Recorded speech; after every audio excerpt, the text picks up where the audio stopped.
Muy buenas noches, amigos de Entre Líneas. Hemos mencionado en emisiones anteriores una especie de movimiento, podríamos decir, en el que es perfectamente perceptible el surgimiento de temas históricos, la revisión de nuestra historiografía, eh, el establecer evidentemente nuevos juicios en relación a lo que tradicionalmente se ha conocido, y a lo largo de, yo diría, los 2 últimos años han estado invitados a nuestro programa algunos de los protagonistas de este fenómeno, de este movimiento. Hemos tenido aquí a personas como Armilia Veracoechea, tuvimos también a Inés Quintero, tuvimos a Yolanda Segnini, hemos tenido a Manuel Caballero, y otra de las personas con quien teníamos una gran deuda, también dentro de nuestro movimiento, uno de los escritores más visibles, es nuestro invitado de esta noche,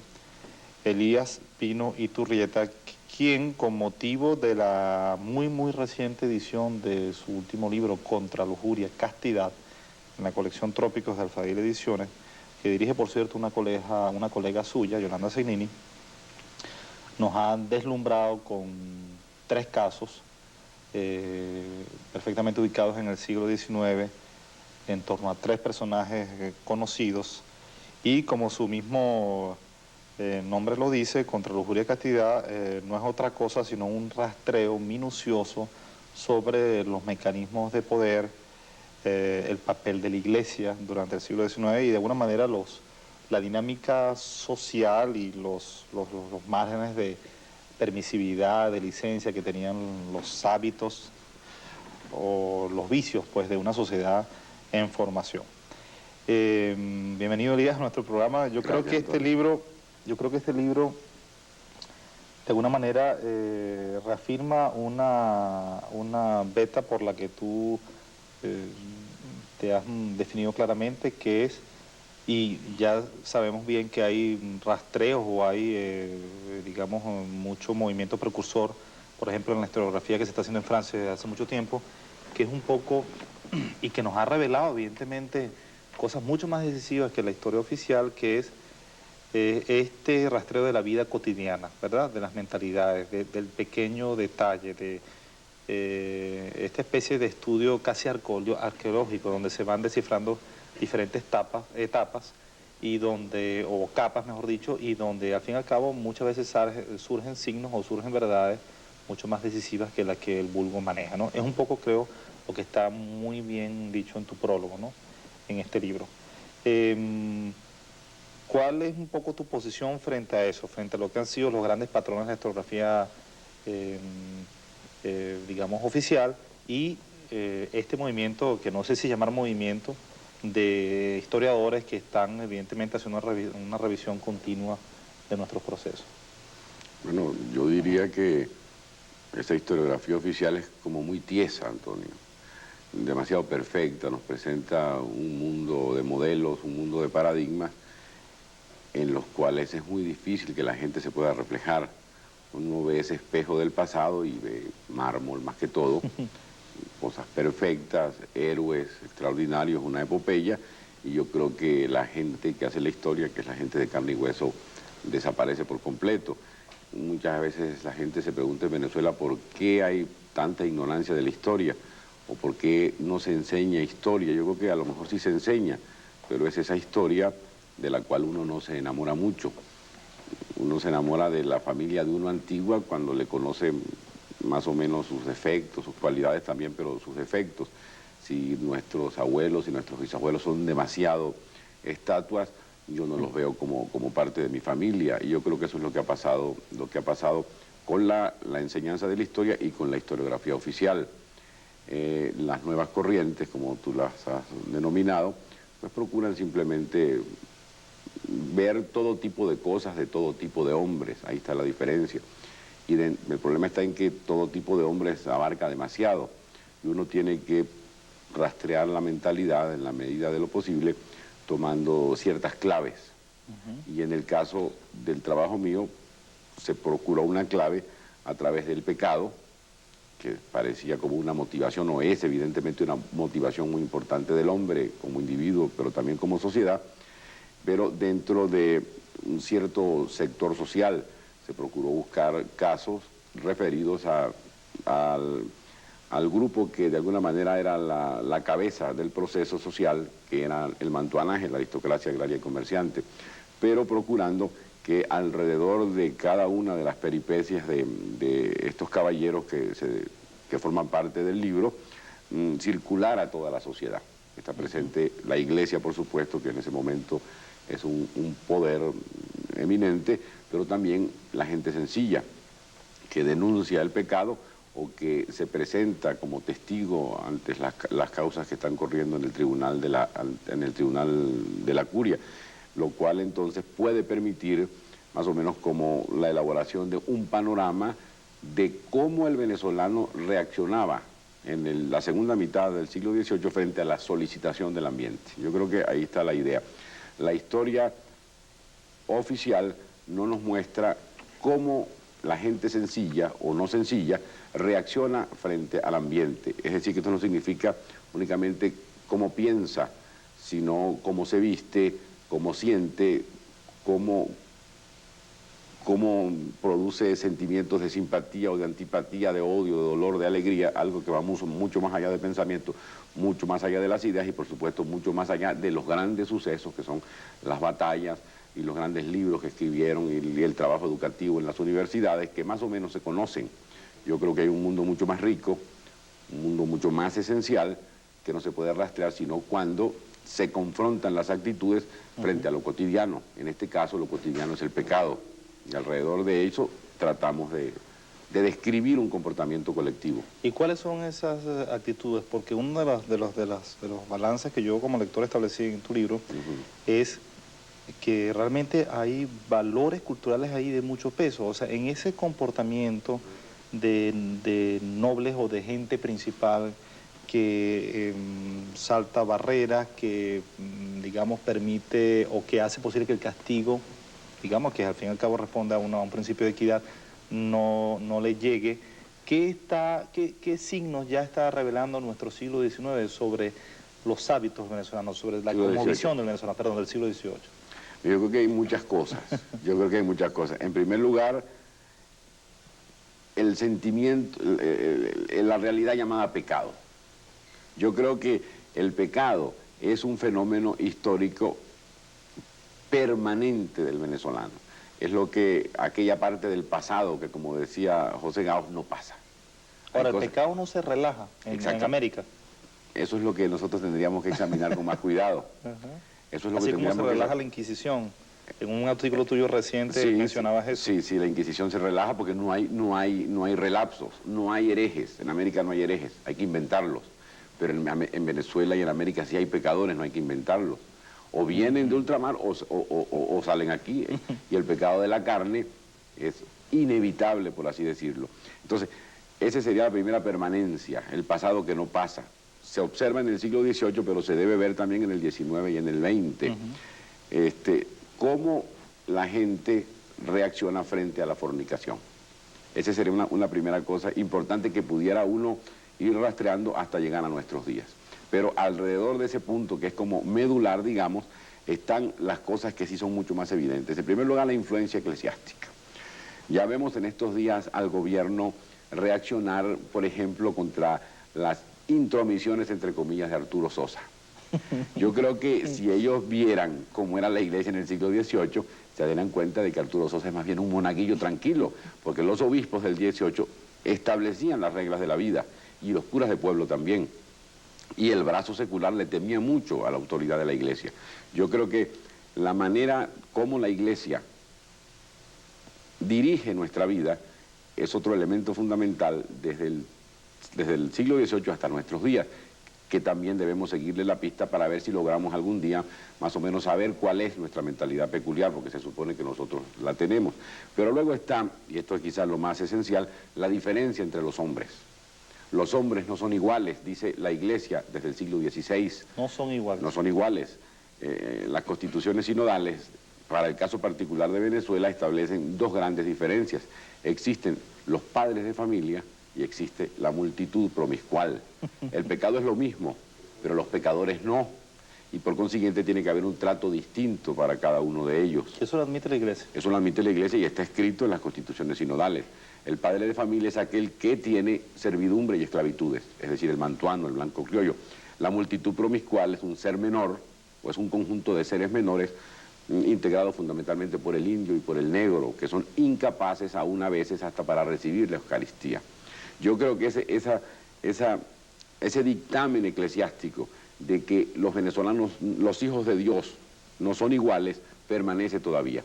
Hay dos tipos de venezolanos, el principal y el menor, el secundario, el que pertenece a la multitud promiscual. Y en relación a esa clasificación funciona la justicia. Interesantísimo. Quisiera que regresáramos en el acto. Elías, como es costumbre en nuestro programa, vamos a ver algunos juicios de valoración de este importantísimo libro, Contra lujuria y castidad, colección Trópicos en Alfail Ediciones, de Elías Pino Iturrieta, nuestro invitado de esta noche. Libro, por cierto, que se está vendiendo muy bien, al igual que muchos libros que se han enfocado en el tema histórico y que, bien sabemos, tiene una audiencia cautiva. Ya volvemos con Elías Pino Iturrieta. Mira, en el caso de la obra de Elías Pino, yo creo que es importante destacar que se trata de uno de los pocos historiadores que tuvo la oportunidad de formarse en el conocimiento metodológico del estudio de la historia de las mentalidades, cuando hizo su doctorado en el Colegio de México con el profesor José Gaos. Su primer libro, o el libro en el cual se inicia dentro de esta especialidad, es precisamente un libro que se publica a comienzos de los años 70 y tiene que ver precisamente con el estudio de las mentalidades. Por eso esta otra obra, Contra lujuria y castidad, es la continuación de un esfuerzo por enfrentar el conocimiento de lo histórico desde una perspectiva que rompe con lo que ha sido esa historia tradicional.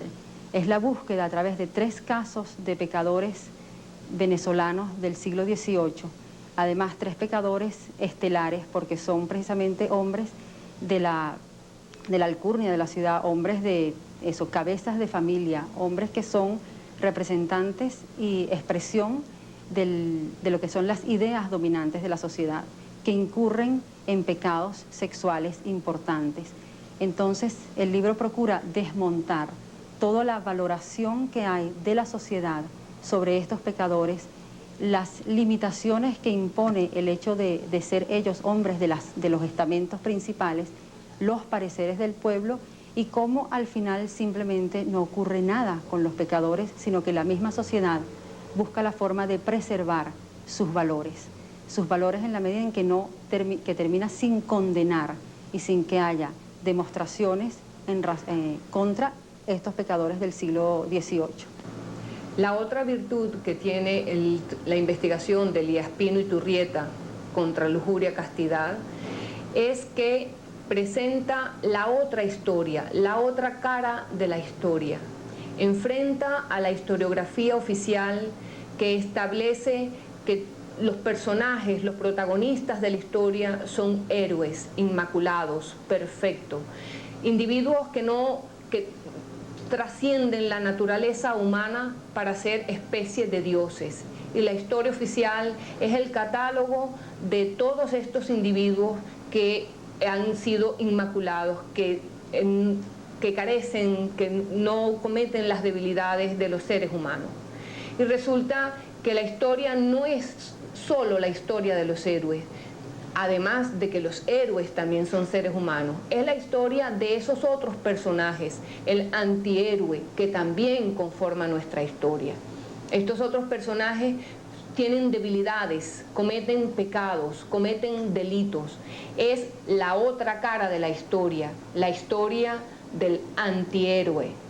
Y esta historia del antihéroe, o también la historia del hombre común, la historia de los hechos cotidianos, la historia de la vida diaria, es lo que configura, son los elementos fundamentales constitutivos de la historia, de la verdadera historia, de la historia o mejor dicho, de la otra historia.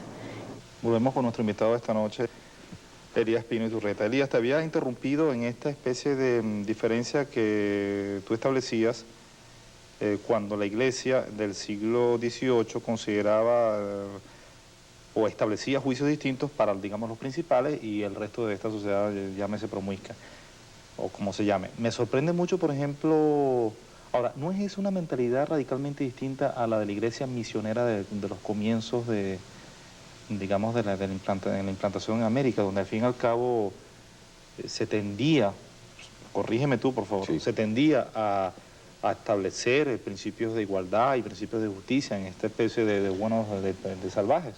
es que la iglesia, el sínodo de Caracas, el sínodo es una constitución para la provincia. Sí. Hay una regla general que es el concilio.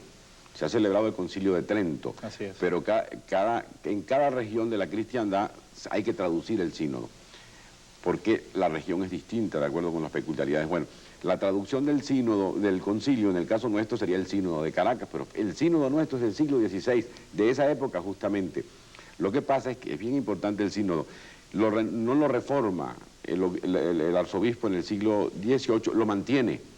Y ese sínodo de Caracas va a seguir vigente como obligación de la iglesia y de los cristianos hasta 1904. Imagínate tú la fuerza que tiene en la mentalidad una norma rígida que data del siglo XVI. Ahí hay normas de humanidad, por ejemplo, prohíben que al negro se castigue más de la cuenta y impiden el trabajo de los indios en las propiedades de los blancos. Yo digo que la iglesia del siglo XVI, que se prolonga al XVIII a través de las sinodales, pretende crear una sociedad benévolamente desigual. Es decir, menos desigual, igual que en sus diferencias que la europea, pero sin que ocurra tanta atrocidad, tanto castigo, tanto azote y tanto tormento como se le daba a la servidumbre en Europa. Yo creo que esa es la diferencia esencial. Ahora, tu juicio me impresiona mucho porque si uno extrema un poco el pensamiento, podría inclusive pensarse que en esa especie de juicio diferencial que se establece entre los nobles y entre los no tan nobles, reside buena parte de la injusticia que todavía vemos hoy en día. Porque sabemos, el común de los mortales en Venezuela sabe que evidentemente la justicia se aplica de distintas maneras a determinados individuos o a otros. Sí, pero era más justa la sociedad colonial que esta, porque era más franca. La sociedad actual nuestra democracia, nuestra república dice que todos somos iguales. Así es. Pero no nos trata como iguales. En cambio, la iglesia tradicional admitía que no éramos iguales y nos trataba en consecuencia. Y hay un elemento esencial que se perdió en nuestros días, pero que era muy importante allá y que a cada rato aparece en las páginas del libro: el honor. El hombre principal tiene honor. La honra. La honra. Sí. El hombre sin honra peor es que muerto, dice Cervantes. Bueno, eso lo dice cuando escribe Persiles. En pleno siglo XVIII la iglesia mantiene esa posición cervantina, la posición del honor del siglo de oro. Y como el honor del padre de familia, del mantuano, es esencial, hay que protegerlo. ¿No se rastrea aquí, Elías, una especie de síndrome esquizoide en la cultura venezolana? Claro, es decir, es fundamental. Cómo ser, claro. O sea, cómo soy y cómo quiero parecer. Claro, hay un doble mensaje, evidentemente.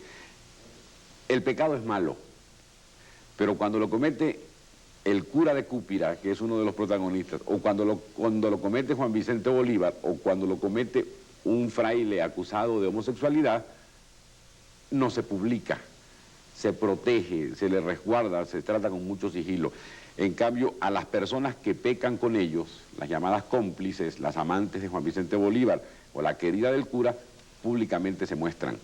Se le dice a la gente: mire, ellos son los pecadores, y se castigan, se llevan al hospicio de Caracas. A ellos se les garantiza el silencio, se les garantiza el sigilo en relación con su conducta ilegal, porque es ilegal aquello. Entonces, la sociedad venezolana presencia de manera coetánea dos comportamientos: el de la impunidad fundamentada en el honor y el de la publicación del pecado para la gente que no tiene honor. Entonces, el pecado se puede cometer por unos, pero no se puede cometer por otros, aunque siempre es pecado y aunque siempre faltan y aunque los dos se puedan condenar. Sin embargo, ese es un problema que va a arreglar Dios en el más allá. Mientras estén en la tierra, es permisible para el blanco criollo, pero no para el mestizo, ni para el indio, ni pensarlo para el esclavo. Entonces, evidentemente hay un doble mensaje. Un doble mensaje que se prolonga, creo yo, hasta nuestros días. Yo siempre he trabajado siglo XX y siglo XIX, pero no le encontraba todavía una explicación y por eso me fui un poco más atrás al siglo XVIII. Y yo creo que allí pudiera estar una de las claves para entender nuestro comportamiento. El siglo XVIII. El siglo XVIII, una sociedad muy rica, muy opulenta, ya muy establecida. Ya no hay conquista, ya no hay guerra, ya no hay colonización, hay simplemente una comarca floreciente. Ya la gente está asentada, ya refleja un modo de comportarse frente al ambiente, frente a la solicitud del ambiente. Desde allí venimos nosotros. Y el doble mensaje, la presencia del pecado, la vigilancia moral ejercida por la Iglesia, las maneras de burlar esa vigilancia moral por la gente principal, en aquel tiempo serían los mantuanos, en este tiempo serían el gobierno y las clases dominantes, se ha prolongado pero se va disfrazando. Los historiadores franceses, que son un poco los inventores de la historia de las mentalidades, como tú sabes, dicen que la mentalidad no es una camisa que uno se pueda quitar, porque si no, se enloquece. Y Gauss decía que si uno se quita la camisa constantemente, es decir, la mentalidad constantemente, habría un gran loco, la naturaleza humana o el autor de esa naturaleza, Dios. Las cosas no cambian tan fácilmente, puede venir la guerra de independencia, puede venir la guerra federal, puede venir el 18 de octubre, pero hay elementos muy metidos en el ser colectivo que continúan allí, que son como una especie de laterita que queda pegada y que así nos bañemos en la ducha o en el jacuzzi no se nos va quitando como sociedad.